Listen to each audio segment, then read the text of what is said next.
Hello, children. Hope finds you in the best of your health and safety.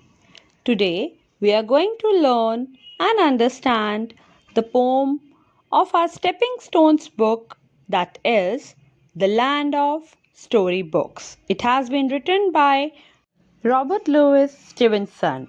In this poem, we will learn about a boy who is having great love to read books because he believes that books takes him to a different world, to his fantasy world, and they are his best friends. Whenever he is alone, his parents are busy with the work, he takes his book and enjoys reading the stories of the book, which take him to a different world of enjoyment.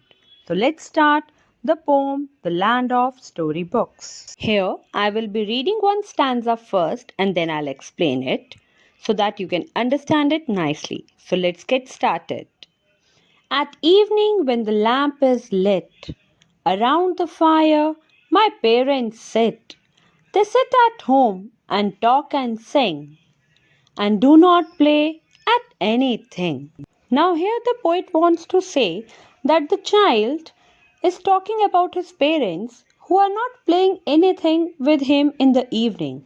They are just sitting around the lamp of fire and talking and singing their own things. They are not playing anything with the little boy. So let's see what does he do. Now with my little gun I crawl all in the dark along the wall and follow round the forest track away behind the sofa back. Now what does the poet do? The small child, he crawls behind the sofa back in a dark room because nobody else is playing with him, so he is imagining that as the things are happening in the book, the same way the things are happening with him, and he is therefore crawling behind the sofa back and imagining it to be the track of the forest where he is having darkness and the walls are just like the trees in the forest. So he has imagined this thing in his sitting room. There in the night, where none can spy, all in my hunter's camp I lie, and play at books that I have read, till it's time to go to bed. These are the hills, these are the woods, these are my starry solitudes, and there the river by whose brink the roaring lions come to drink. Now the child has started imagining that it's very dark in the forest. He has his camp, like a hunter's camp in the forest, where nobody can spy or nobody can have a secret mission of inquiring about him. And there in the camp, he is reading his books, the books which he has already read. And why he is doing so? Because he is planning to go to bed, he is planning to go to sleep. So before going to sleep, he is reading all his books. He is saying that nobody can spy on me now. And he is also talking about the woods. Woods means forest. He is describing the forest and telling the forest that these books, these woods, these trees, this all nature is my starry solitude. Solitudes are that means the things which are helping you in your loneliness.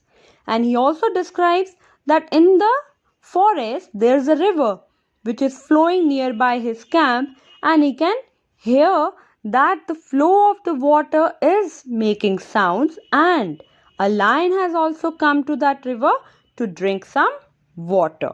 So children, in this way he is completely into his imaginary world. He is completely talking about all the things he has already read. He is imagining and visualizing himself as the character of a particular story.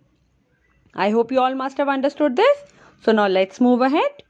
I see the others far away, as if in firelit camp they lay, and I, like an Indian scout, around their party prowled about.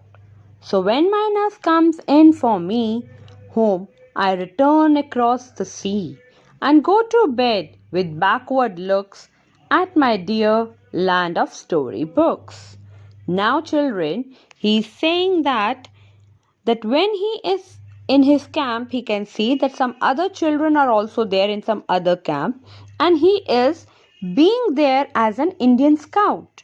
And he goes there to see that what those boys are doing, and he found that they all are prowling, they all are shouting loud, enjoying the party around the fire lit. There's a bonfire, and the children are enjoying in the forest. And then only what happens? That the nursey who is taking care of the child, comes to that room, takes him along to the bedroom, and then the boy looks back at his land of storybooks. He looks at his all the books, and he comes back to his real life, and then he goes to sleep. I hope you all must have enjoyed this poem and understood also. Thank you. Enjoy the poem.